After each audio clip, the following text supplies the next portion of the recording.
Hello, everyone. Welcome back to Fifth Row Tarot, and welcome to another week of your weekly reading.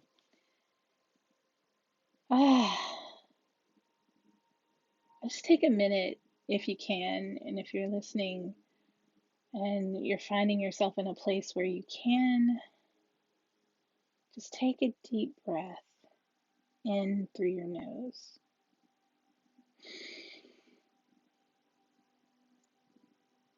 And just hold it there for just a little. And then when you release, just let it out in your mouth through your mouth and say, ah. And just hear that last little bit of stagnant breath and energy leave your body.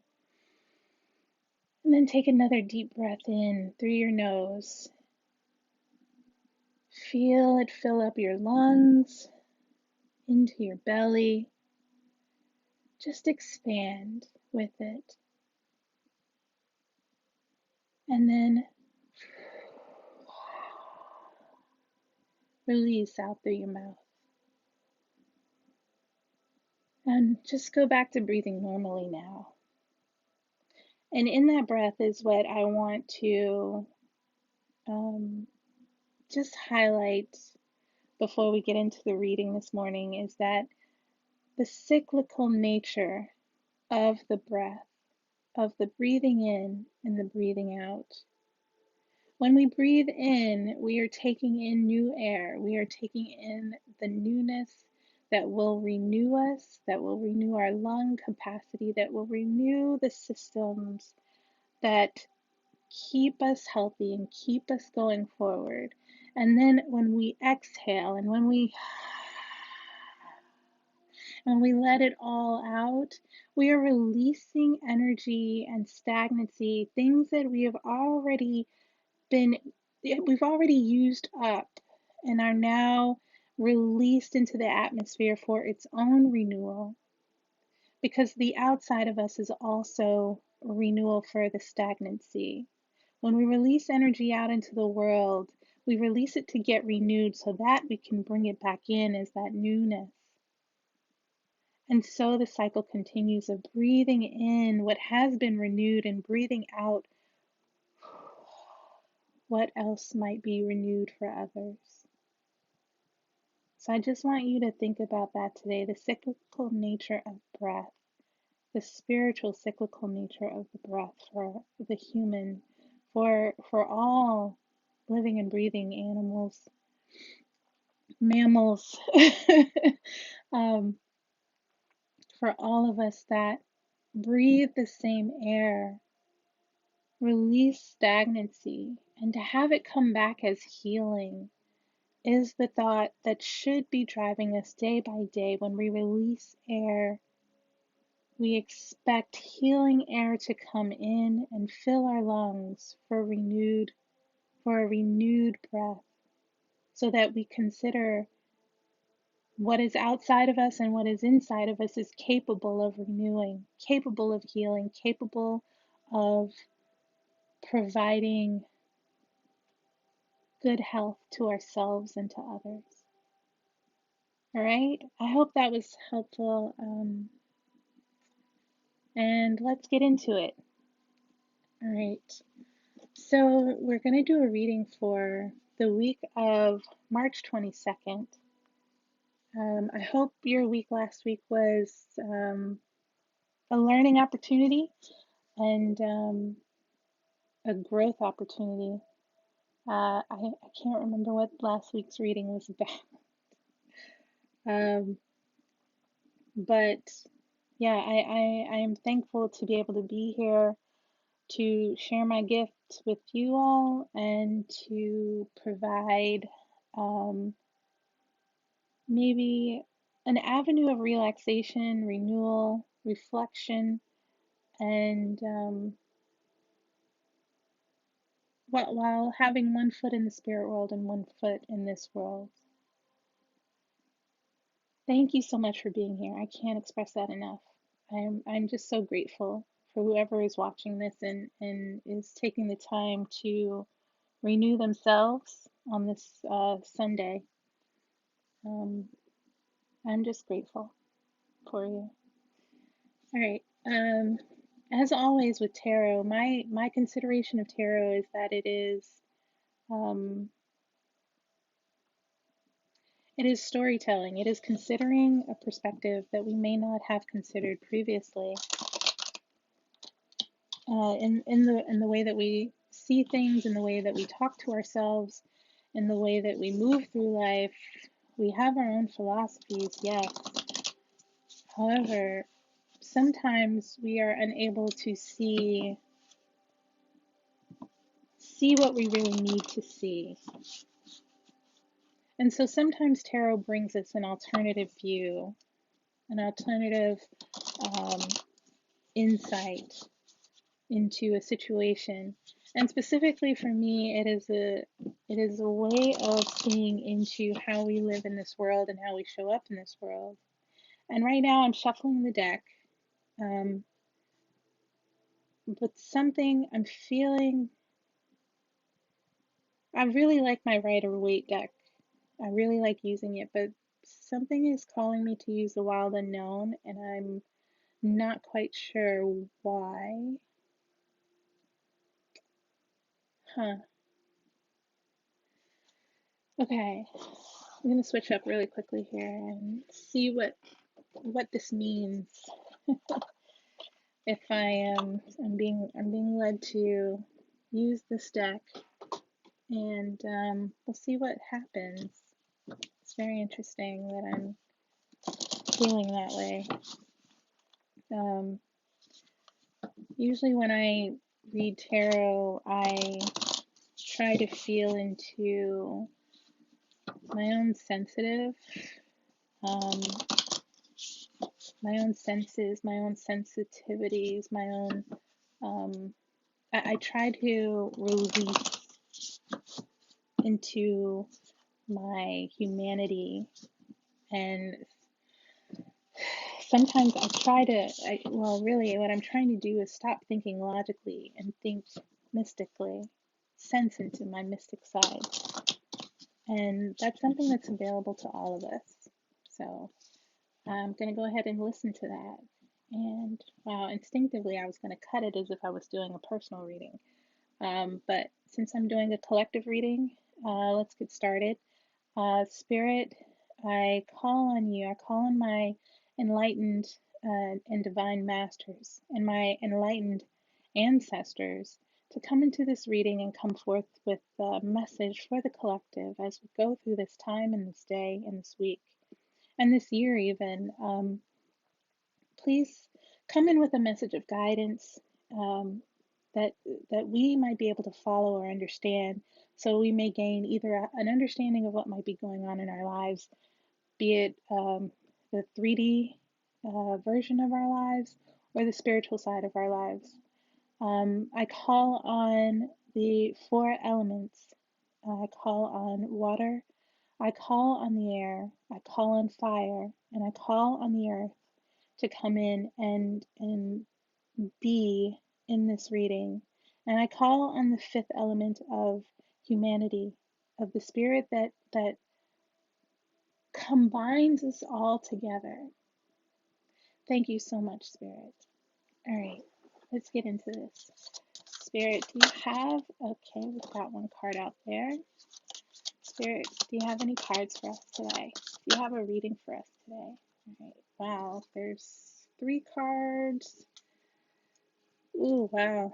I'm gonna take them all as like one right there. Spirit, do you have any more advice for us? Any guidance? Okay. Spirit, do you have any more advice for us? Any guidance? Let me do one more pass. Spirit, do you have any advice for us? Any guidance? Any advice? Oh, that's too many. Spirit, do you have any advice? Any guidance? Thank you, Spirit. Okay, I'm going to put these here, and what I'm going to do is I am going to read these center 3 cards that came out all at once as probably something that happened in the very beginning or in the very middle of the story. Sometimes I like to look at readings as kind of like a story structure. We have the beginning, the middle, and the end. We have pre-production, production, post-production, if you're a film person, and sometimes we have past, present, and future, or we have A, B, C. So just want to get into that. Um, Hold on, I'm gonna pause. Okay, I'm back. Sorry about that. Okay, so let's go through what we have. First up, we have the Nine of Wands. As a trio, what's come up are the Two of Cups, the Daughter of Pentacles, which in this case is the Page of Pentacles, and the Lover's card. And we'll read that all as one. And then finally we have the Emperor card. So let's talk about the Nine of Wands. I'll go ahead and set up so that you can see it as I'm talking about it. So let's take a look at the Nine of Wands. In this card, the Nine of Wands is shown as almost a staircase. When we look at this Nine of Wands card, we are at the base of the staircase, and as we can see on the sides here, we're moving out of a period of darkness or a dark area up toward moonlight. And so this is what the Nine of Wands is about. It's about moving out of a stuck place, a dark place, an unknown. Because sometimes the dark is not always bad, it's just that we don't know what that darkness means. Um, And in here we see ourselves walking out of darkness toward the moonlight. Light, right? Regardless of where it comes from, we're moving out of our darkness and into light. And let's talk about moving out of darkness into light. We are officially in the spring equinox. I believe better known as Ostara in Wiccan and witch societies. But this is a period of coming out of winter and into spring. However, what we must consider in this card is that even though we are moving out of winter into spring, right, we are still moving out of this area into night, into the nighttime, because that's the moon. Sorry, I'm breathing because I'm getting messages and I want to process them properly. So right now we are moving in out of darkness, yes, out of winter, but we're still moving out into night. And if we think of the moon card, the moon card is the moon card is about intuition. It's about things unseen by daylight. It's about the things that we are not understanding. And I'm pulling the moon card into this because this is kind of what I'm sensing. And I would not be surprised if I did some further shuffling of the cards and the moon card would come out. Because right now what I'm seeing is that even though we are moving out of darkness from winter to spring, we are still moving out into an unknown period. Because think about it, what are we experiencing globally right now? It's unknown. This is something for many of us has been unprecedented in our lifetime. Unprecedented. Wow. um, it has been unprecedented in many of our lifetimes, experiencing a pandemic, a global pandemic. So essentially, we're moving out of winter into spring. But the spring, this is a new kind of spring that is something we have never experienced before. It's unknown. And if we think of the Rider-Waite moon card, that moon card shows a wild a wild coyote, a domesticated dog, and then there's a lobster coming up out of the water. So to me, it would imply a choice between which, when as we evolve, right? As we evolve and we move into um, this new thing that we're unsure of, it begs that age-old question, that age-old, and I believe it's mythological, it could have native origin, but overall, it's still a good question. Which wolf, which animal are we going to feed once we come out of the water? Which animal are we going to feed? Are we going to feed the wild coyote? Are we going to feed the domesticated dog? And in either one of those choices, there is a contrast, because right now I see it, and what I'm feeling is that if we choose to feed the wild coyote, we actually choose newness in that situation. If we choose to feed the domesticated dog, again, this is only an example. But if we choose to feed the domesticated dog, are we just saying we've gone through all of this um, we've gone through all of this change, all of this weirdness, to just go back to how we were living our lives? So we have to think very critically about what what would happen if instead we chose to feed the wild coyote. All right. And so again, just to reiterate and summarize, wands are about action, and that's what we're doing is, and it's Aries season. So wands are fire energy. And so there's a lot of action to get out of winter, but we're getting out of winter very quickly into a situation that is new to us and unseen. And again, sometimes this is scary, the unseen and the unknown.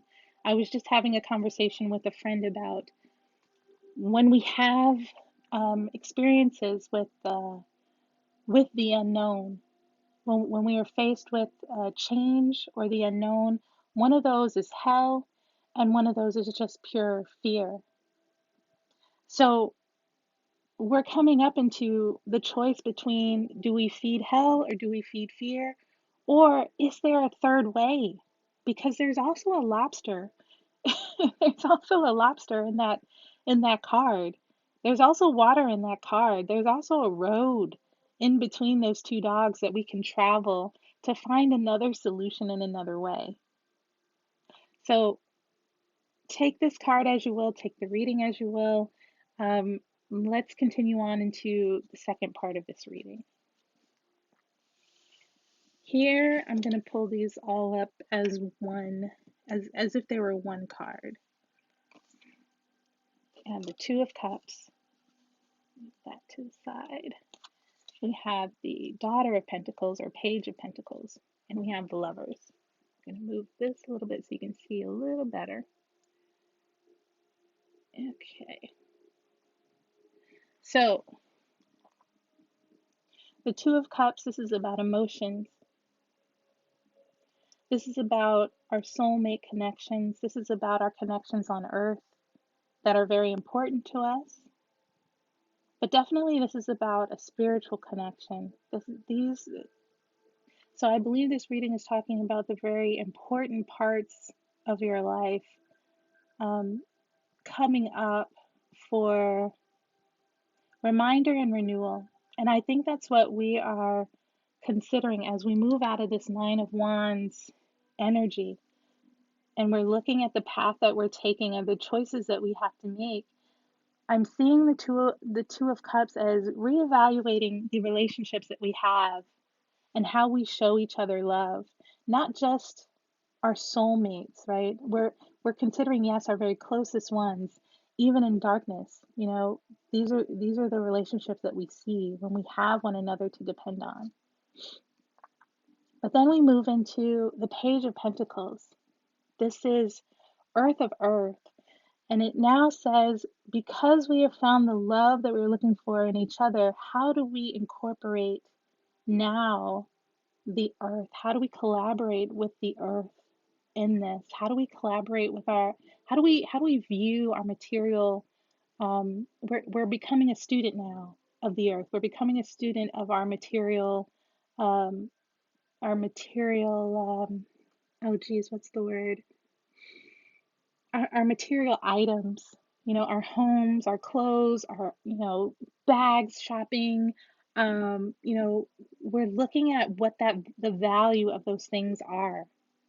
And then finally, the Lover's card. This is a major arcana card. And it's interesting that this Daughter of Pentacles, this idea of we loved each other, right? Now we have to figure out what's valuable, what's valuable to us.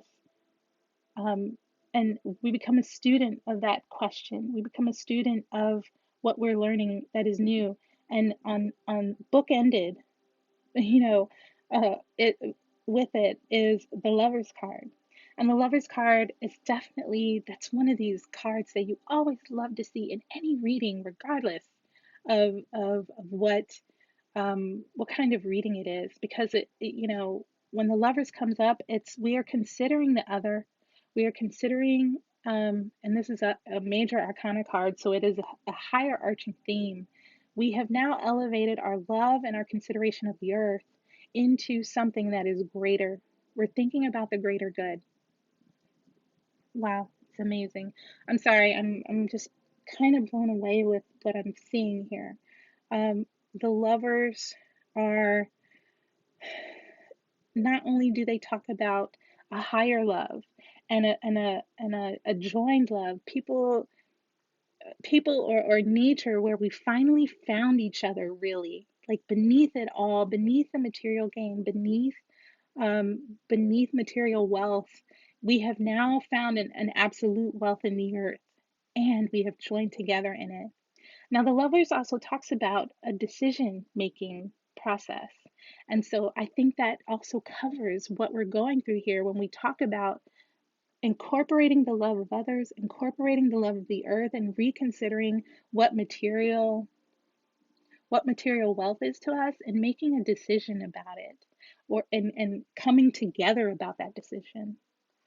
All right, I'm going to put these down. And finally we have the Emperor. And put these to the side so you can see this Emperor card. So there's not really a whole lot going on with the Emperor card as far as visually. We see a tree, we see a sun, what I believe is the sun, right? Because the sun is about fire, it's about action, and we think of the sun card. Now, what is implied here is the moon card coming out of this Nine of Wands, right? And so here, the Emperor is the sun. Now, while I have viewed the Emperor as a divine masculine, as the patriarchy, as um, essentially, well, essentially, what it comes down to is this is all about a new structure, and new laws, new society. I've been pulling the Emperor and the Empress all week this week in my own daily morning readings. And please let me know if you would like to see a daily reading. I can try and incorporate that somehow um, as I go forward. But I've been pulling this card all week in several of my tarot decks, because I have more than two. I actually have about um, probably four or five. Um, so the Emperor, when it comes up, this is about a new structure, a new society, new laws. And so we might be coming out of a time where we see the patriarchy in charge. And instead now we come out of a time where we see a new society. We have new material values. We have new love. We have new ideas of love. We have new decisions. And so that results, because this is the last card in this reading, I believe this results in a changed emperor, in a changed society, in changed laws, and changed humanity. We are going to experience, looking at this reading this week, we are going to experience a change in the laws, a change in how we look at things now. Okay, so I'm going to look at the bottom of the deck here. Let's see what this overall. Oh my goodness, you all. You saw me shuffle this deck, right? The Empress is here. The Empress has shown up. I told you I've been working with this deck all week. You saw me shuffle the cards. You saw me. Wow. So, one of the things that came to me, one of the things that came to me as I was thinking about, I posted one of the readings that I pulled on Instagram. But the thing that came to me the other day is that, the Empress is all about new life, birth. Um, the Empress represents the earth that we live on. This is Mother Earth. This is Gaia. This is the divine feminine.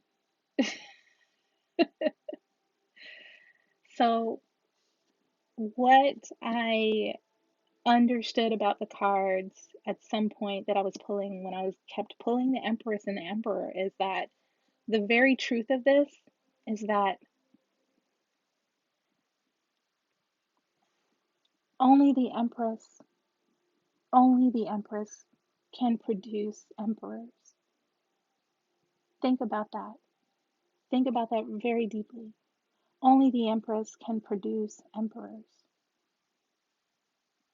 So there can be no emperor without an empress. And that is the overall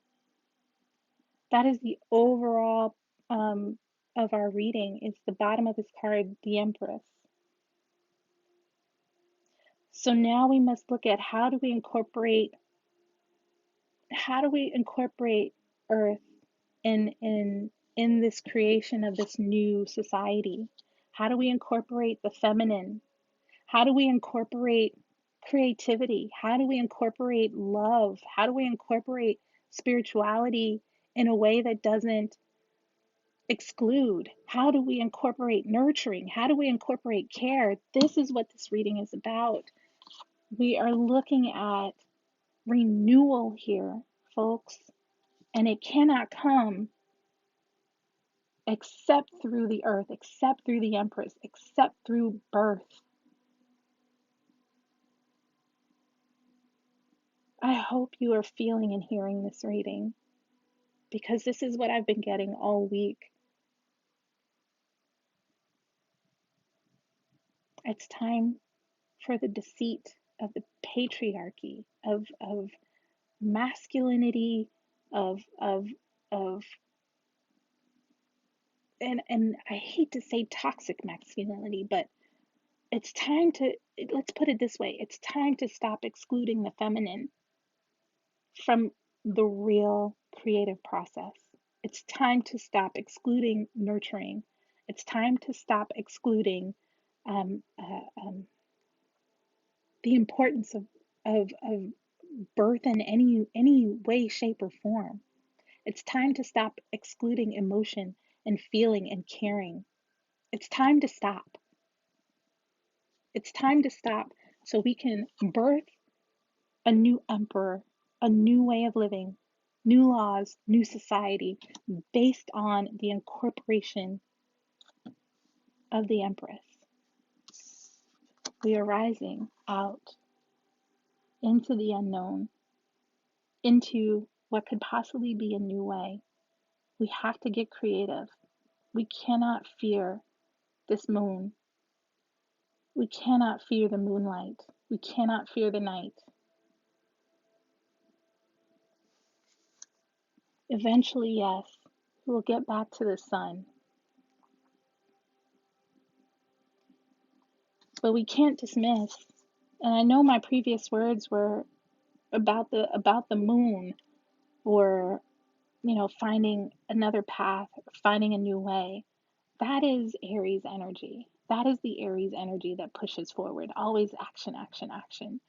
But what this Aries season is going to find us doing is finding comfort in the dark, finding comfort in the unknown, finding creativity in the unknown, birthing new life in the unknown. Wow. Wow. I'm glad I listened to the cards and did that reading. Um, I I don't know what else to give to you.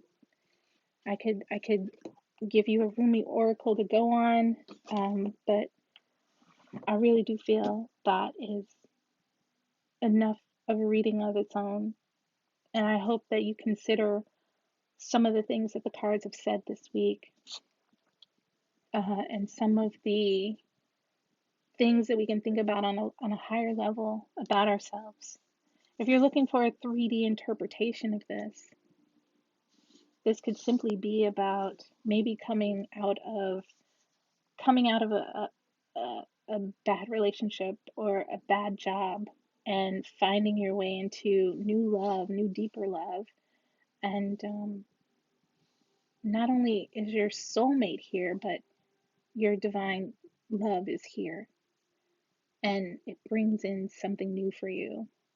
And the overall reading is about, this is your new family that you're coming into. That's the 3D version of this reading. But I hope that you take the spirituality of this reading to heart. All right. Thank you so much. Have a wonderful week.